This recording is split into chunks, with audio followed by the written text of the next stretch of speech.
જંબુસર તાલુકાના કહાનવા ગામે ભક્તિ અને શ્રદ્ધાનો ત્રિવેણી સંગમ જોવા મળ્યો હતો. ગામના હર્ષરિદ્ધિ યુવક મંડળ દ્વારા જગતજનની મા કાલીના ધામ પાવાગઢ સુધીની ભક્તિમય પદયાત્રાનું ભવ્ય આયોજન કરવામાં આવ્યું છે.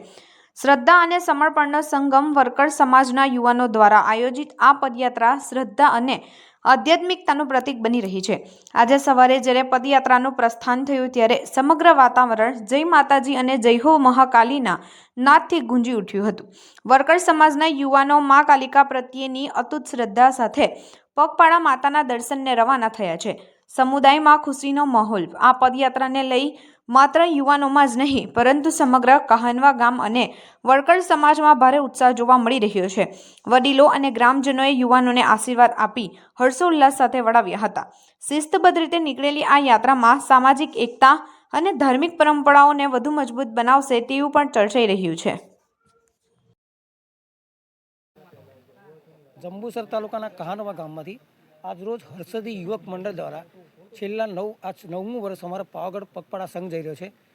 જે અમારા ભાઈઓની એકતા છે, બધા એકી હારે બધા મળી એકી હારે બધા જતા હોય છે અને પોતપોતાની જાતે બધા સાથે મળી અને માતાજીને લાભ લઈએ છે અને અમારી મહાકાળી માતા બધાની અમારા સમાજની અને બધાની રક્ષા કરે એ જ અમારી પ્રાર્થના.